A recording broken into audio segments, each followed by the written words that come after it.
Señora Ponset, ¿mola más asesorar que mandar?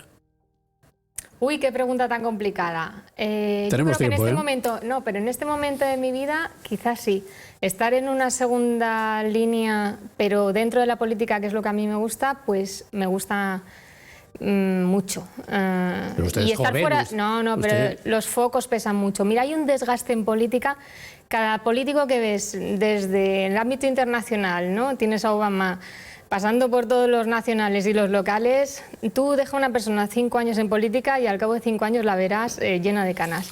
Es un desgaste tremendo, eres el muñeco del pim pam pum permanentemente. Pues hay gente en los partidos grandes que lleva 20, 30, en fin, muchísimos años. Porque es drogadura, es heroína, estás en el foco mediático, es adrenalina, ¿no? Tienes una adrenalina permanente.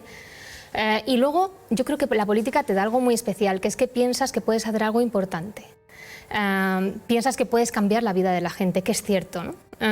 Yo de hecho creo que los políticos buenos son los políticos idealistas, los que todavía mantienen la esperanza en que se puede cambiar la vida de la gente. Llega un momento dado, y a mí eso a veces me pasó, ¿no? Cuando ya me cansé un poco, ya ahora estoy recuperando la energía, pero a veces perdí la esperanza, ¿no? de que se pudieran hacer cosas buenas, de que realmente se pudiera cambiar algo desde la política. Para eso es necesario salirse y luego volver a entrar de otra manera. Sí, por eso digo que a mí me ha venido muy bien este respiro, ¿no? De estar un poco en segunda línea, porque de verdad es un desgaste tremendo. Entonces, pues sí, a veces es necesario salirse fuera del foco y descansar un poco. Yo creo que por eso sería bueno lo de la limitación de mandatos, que se impusiera de vez en cuando, al menos cambiar de cargo y sabe que eso no cambiar va a pasar, de objetivo. ¿no? Sabe usted que eso no va a pasar en la vida, ¿no?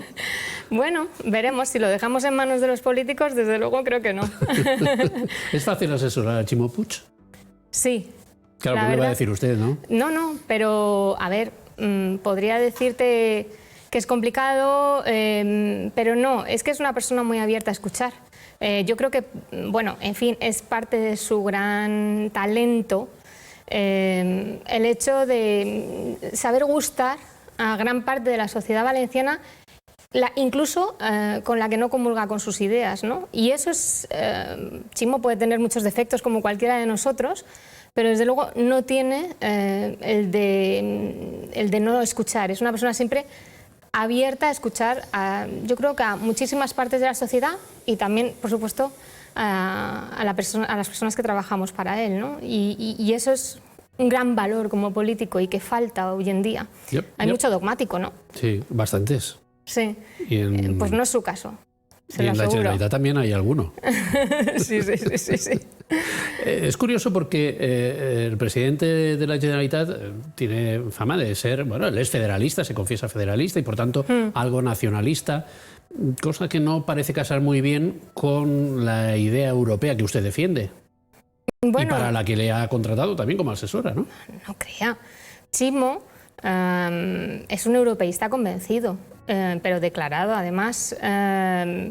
Lo que pasa es que Ximo es una persona absolutamente convencida que el valor de la diversidad en España es algo que enriquece la política, ¿no? Y en ese sentido le diré que yo, que soy muy jacobina, pero no por nacionalismo español, otra gente es jacobina porque es nacionalista española, yo no soy de ninguna bandera, ¿no? Me causan un poco de repulsión todo tipo de nacionalismos, como decía usted, ¿no?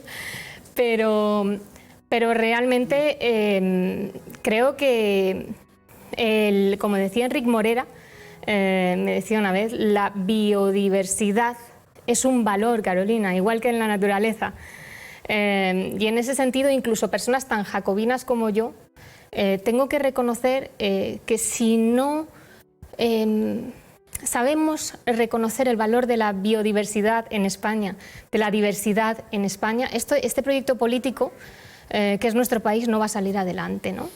Porque hay una confrontación tremenda y si lo que pretendemos es que haya un único Estado centralista en el que todo sea mirado desde el punto de vista de Madrid o el Estado central, pues esto no va a funcionar. Eso realmente no es útil para el país. Y en ese sentido, incluso los que queremos que este país funcione, que sea práctico y que funcione de una manera práctica, porque es de alguna manera pues más útil o más fácil de manejar que un reino de taifas, pues si no entendemos también que hay que reconocer esa diversidad que hay en España, esto jamás va a funcionar y no nos pondremos de acuerdo. Ahora que hablamos de jacobinos y girondinos, ¿se acuerda usted cuando, siendo síndica en las Cortes, habló de los pueblerinos y del valenciano? Yo no hablé de los pueblerinos en ningún momento.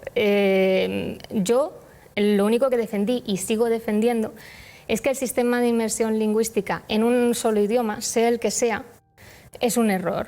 Que en un mundo global y plurilingüe como el mío, y como el nuestro, hay que estudiar en muchos idiomas. Hay que estudiar a poder ser en valenciano, que es lo que dije, en español y en inglés, en los 3 idiomas. Y entonces, haciendo una metáfora que fue, pues, digamos, utilizada al vuelo por nuestros adversarios políticos, que en ese momento eran de Compromís, para desacreditarnos, hice una metáfora de la aldea global y la aldea local, y dije pues que el vivir en un mundo en el que la educación se haga en un solo idioma, pues era una vuelta a la aldea local, ¿no? Como la aldea de antes contrapuesta a la aldea global, que es la de hoy, ¿no? De ahí pues se extrapoló falsariamente, absolutamente, se utilizó por parte de nuestros políticos, lo entiendo, era un arma política pues, bueno, pues que aprovecharon, supieron aprovechar muy bien, empezaron a decir que si yo había dicho que si éramos pueblerinos o aldeanos, que si éramos aldeanos o tal. Lo único que mencioné fue esa metáfora y bueno, pues obviamente mal empleada ya a estas alturas, porque fue utilizada para decir cosas, ¿no?, que yo en ningún momento dije, ¿no? Cualquiera que vea el vídeo en el que se dijo lo podrá constatar, ¿no? Yo sigo pensando que educarnos en un solo idioma es un error. Hay que estudiar en los 3 idiomas. Y de hecho yo creo que además es que si se lo preguntaran a los padres en qué prefieren que se eduque a sus hijos, si en un solo idioma o en 3 idiomas, todos, absolutamente todos, elegiríamos educar a nuestros hijos en 3 idiomas. Menos ¿no? Carles si pudiéramos. Puigdemont y algún otro. Bueno, no se cree, incluso ellos han llevado a sus hijos a colegios donde se estudian muchos idiomas. También se habló mucho de la visita que hicieron demás, usted lo demás es política, ¿no? Sí, la visita que hicieron usted y su marido al señor Puigdemont, aquello también dio mucho... Sí, causó revuelo. Mire, pues esa también es una cosa en la que... ¿Lo ha vuelto a ver después de aquello o no? No, la verdad es que no, pero mantenemos conversaciones con políticos de muchos ámbitos y también con él, porque sigo pensando que es absolutamente indispensable, igual que digo lo de reconocer lo de la biodiversidad y la diversidad de España, pues justamente por eso sigo pensando que es tan importante que en este país tan sectario, tan guerra civilista, en el que la izquierda y la derecha no se ponen de acuerdo ni siquiera para cuestiones existenciales, para cuestiones básicas para este país, como es, por ejemplo, recibir los fondos europeos, pues sigo pensando que es muy importante que existan partidos y que existan personas que tengan un enfoque transversal y que sean capaces de sentarse a escuchar y a dialogar con izquierdas, derechas, nacionalistas y medio pensionistas, ¿no? Si no, ¿a dónde vamos? ¿Para qué sirve la política si no? Para tirarse huevos desde los escaños, es decir, es absolutamente indispensable hablar con todo el mundo. Y si yo tuve la oportunidad de hablar con Puigdemont y sigo teniendo la oportunidad de hablar con otros muchos políticos que no son Puigdemont, pues con el ministro Ábalos o con cualquier otro político de interés y encima en activo en este país, pues lo seguiré haciendo, por supuesto, porque es absolutamente indispensable escuchar a los adversarios políticos. No son enemigos los adversarios políticos, a ver si nos entra en la cabeza eso, ¿no? ¿En Europa saben de la existencia de los valencianos?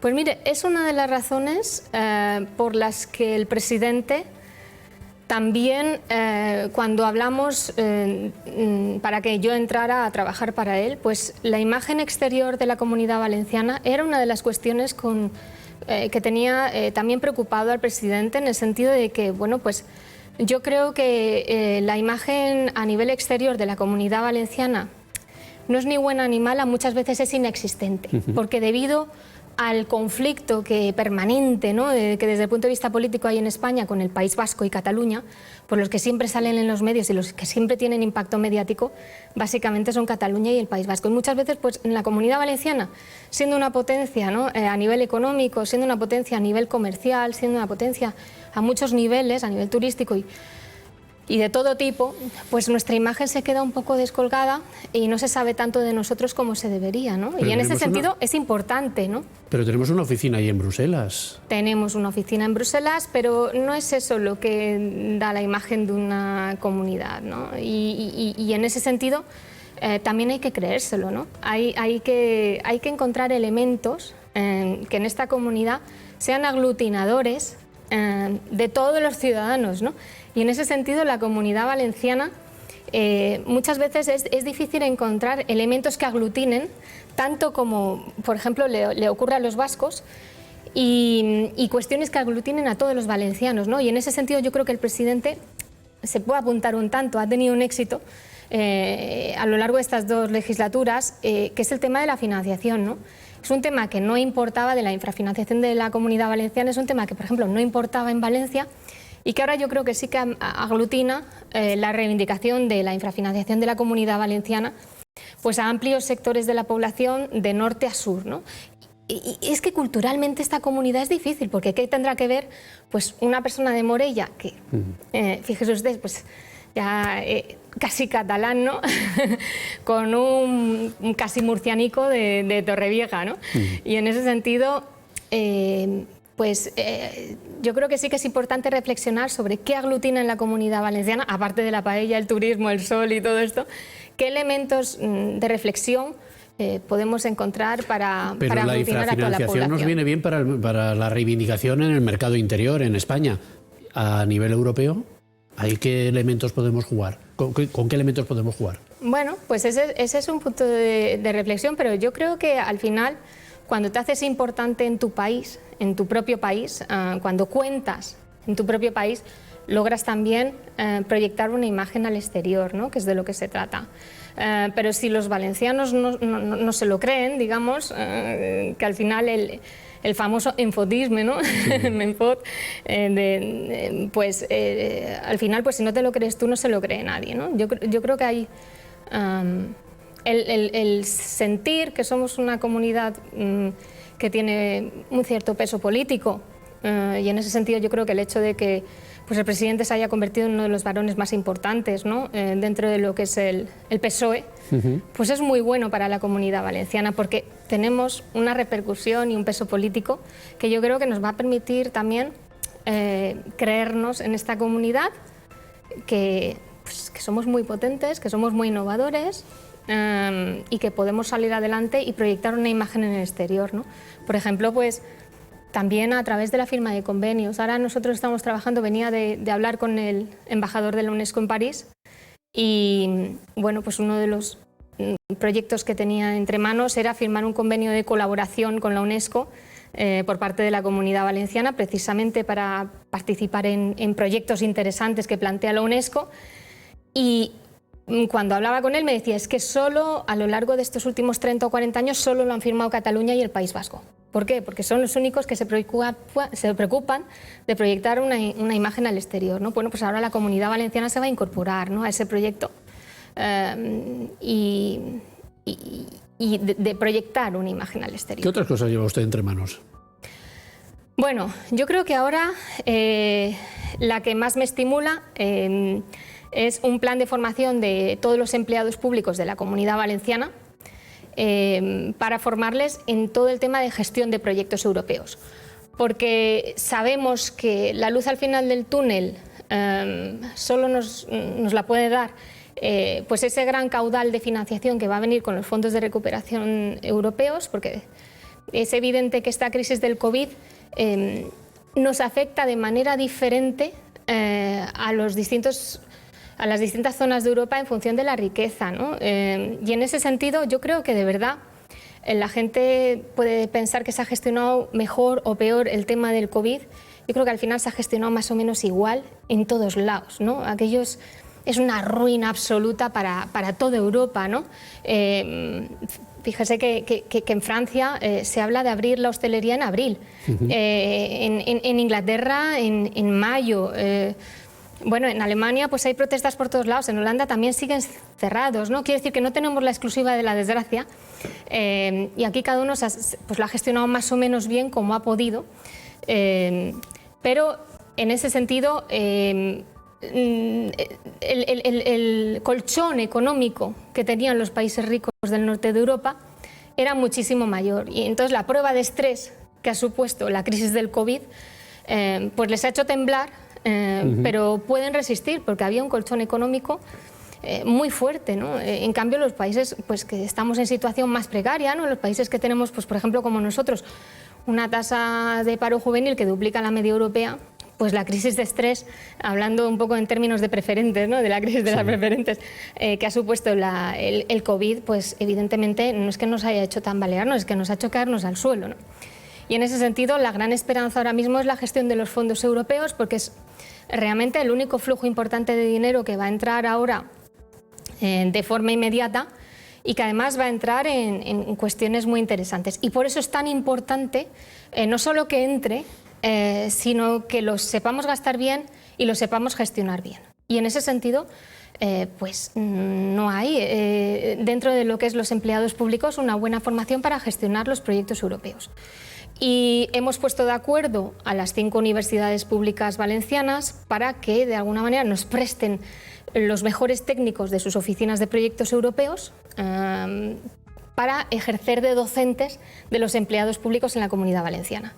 Entonces, ese plan de formación que, digamos, pretende preparar a los empleados públicos no solo para saber gestionar, sino también para evaluar si las consultoras que se contraten para gestionar, cuando no haya una gestión directa sino indirecta, pues para que sepan evaluar si esos terceros, digamos, esas consultoras pues lo saben, lo están haciendo bien, ¿no? Y para colaborar con ellos en la medida que sea necesaria, porque además el castigo, sabemos que en los proyectos europeos el castigo es tremendo, ¿no?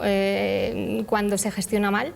Hay minoraciones, hay obligación de devolver fondos que ya se han gastado, y por tanto no queremos caer en errores del pasado. Cuando se entró en esta legislatura, en el 2014, en la primera legislatura se tuvieron que devolver fondos estructurales, ¿no? Porque había habido una mala gestión y genera pues unos desfases de presupuesto y unos problemas absolutamente tremendos, ¿no?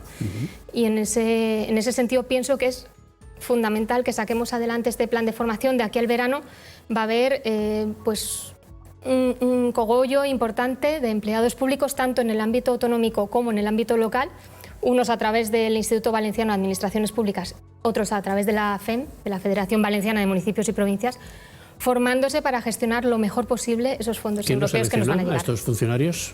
Habrá un proceso, me imagino. Sí, hay un proceso dentro de las consellerías que selecciona a los funcionarios y al personal que piensan que va a ser el competente para gestionar los fondos europeos cuando lleguen los proyectos. Y en ese sentido, pues depende de las propias consellerías seleccionar ese personal. O sea, no es personal que se dedique a presentar proyectos que puedan ser aprobados, sino los que van a gestionar los que ya hayan sido aprobados, ¿no? Sí, y también formarles para que puedan realizar proyectos ellos. Que esa también es una vía en la que las instituciones públicas valencianas muchas veces han estado ausentes, ¿no? Hay 2 vías de entrada, aparte de ahora los fondos del COVID, de entrada de dinero europeo.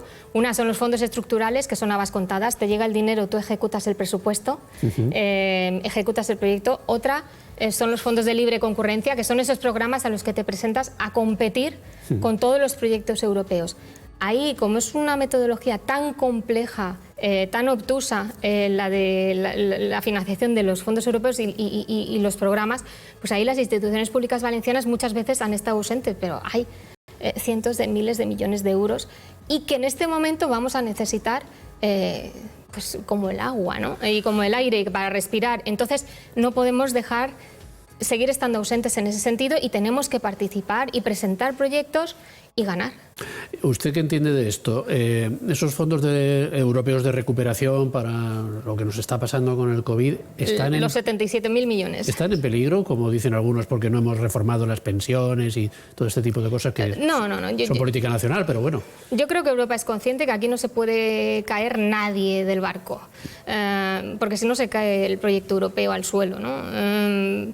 Y yo creo que además, pues bueno, el Gobierno acaba de aprobar el Real Decreto para modernizar la administración pública, agilizar los procesos para la tramitación de esos proyectos.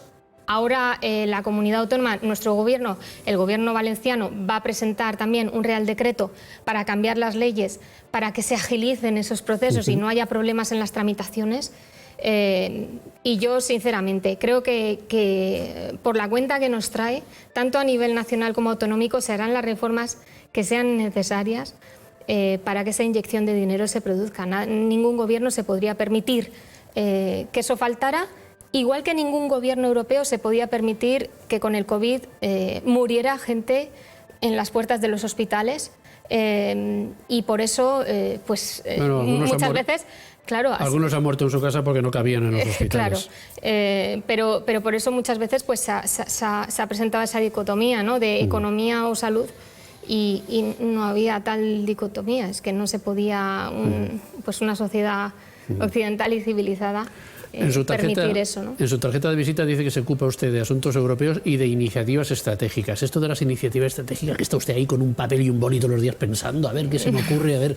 ¿Cómo es eso, Carolina? Bueno, pues son básicamente buenas ideas. La verdad es que eso se lo impuse yo al presidente porque no quería trabajar solo en asuntos europeos. Y le dije, ponme también iniciativas estratégicas por si se me ocurre algo de medio ambiente que también pueda, ejecutarle, ¿no? Claro, no quería renunciar en absoluto al tema del medio ambiente, ¿no? Así que eso fue idea mía para que no me cerraran las puertas dentro del gobierno, ¿no? Que no me dijeran, eso no son tus asuntos. Para estar en un cargo así hay que tener mucho mundo, ¿no? Usted nació en Washington, ha sido eurodiputada, aparte ha sido concejal en Altea, síndica del Grupo Ciudadanos en las Cortes... Bueno, no se crea. Yo lo que creo es que para un presidente es bueno tener a gente muy distinta asesorándole. Y escuchar a todos. Y coger lo mejor de cada casa. Y en ese sentido... sí, vale, ¿Los asesores discuten entre ellos, se pelean? Sí. No, trabajamos por libre y realmente le asesoramos a él directamente. Yo no discuto con otros asesores, de hecho hay muchas cosas que no comparto de otros asesores. Y él, con todos, muchos más datos que yo, el presidente, con muchos más datos que yo, escoge, como te decía, lo que él piensa que es lo mejor de cada casa. Y a ese nivel... tener a todos tus asesores que sean de la misma cuerda, pues no es bueno. Así que en ese sentido yo creo que lo ha hecho muy bien. Usted que estudió parte, al menos en el extranjero, esto de que la princesa Leonor se marche fuera de España a estudiar, toda esa polémica que ha habido, ¿eso cómo lo ve? Bueno, yo es que creo que cuanto más se forme la gente, mejor. Y que abrirse al mundo exterior nunca está mal. Yo creo que eso son polémicas que al final no aportan nada, ¿no?, a la vida pública. Tanto le molesta a la gente que vaya a un sitio u otro. Yo creo que lo que pasa es que el problema es el momento, ¿no? Ahora mismo todo molesta porque la gente está en una ruina económica absoluta, ¿no? Y la sociedad está en un momento absolutamente dramático en el que se están muriendo cientos de miles de personas y entonces el momento es inoportuno. Todo lo que planteas que no sea gestión de lo urgente, de lo indispensable, pues suena inoportuno. Y en ese sentido no creo que eso molestara tanto en otro contexto o en otro momento, pero ahora sí molesta porque la gente no está en eso, ¿no? Nos queda un minuto. Le pido por un momento que no asesore a Ximo Puig, sino a Toni Cantó. ¿Qué haría usted de él, visto lo que ha pasado en Cataluña? Pensando en continuar en política, claro. Si él quisiera continuar en política, bueno, yo creo que haría lo que él ha hecho, ¿no? Juntarse mucho al PSPV. Pero si quisiera continuar en política, pero creo más que al PP. Yo creo que en el PP va a haber tortas, porque hay muy pocos escaños. ¿Se lo ve usted más fácilmente acoplable a...? Lo que pasa es que yo creo que lo ha intentado y no ha funcionado, entonces no sé. dónde va a aterrizar. ¿En alguna lista a lo mejor o no? ¿Él? Sí. Ah, pregúnteselo a Cantó. Bueno, ya, yo pero no. usted lo conoce y ha trabajado en algún tiempo.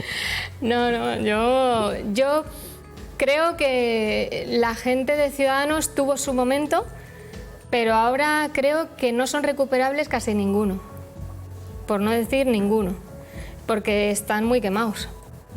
Sí, han llegado muy lejos, en el vaivén político, para lo que eran y para lo que han sido. Hace ya muchos años que perdieron el rumbo, ¿no? Ideológica y políticamente hablando. Cuando yo me fui ya acusándoles de querer convertirse en la marca blanca del PP, que muchos entonces todavía no lo veían, yo claro sí, porque estaba dentro, y ya se dieron la mano para gobernar con Vox, en fin. Esto era un partido que nació contra el nacionalismo en el ámbito del centro-izquierda en Cataluña. La oscilación fue demasiado dura, ¿eh? Bueno, hemos oscilado terminológicamente de unos partidos a otros y de unas cosas y de unos ámbitos europeos a autonómicos. Carolina Punset, le agradezco mucho estos minutos. Gracias, ha sido un placer. Igualmente.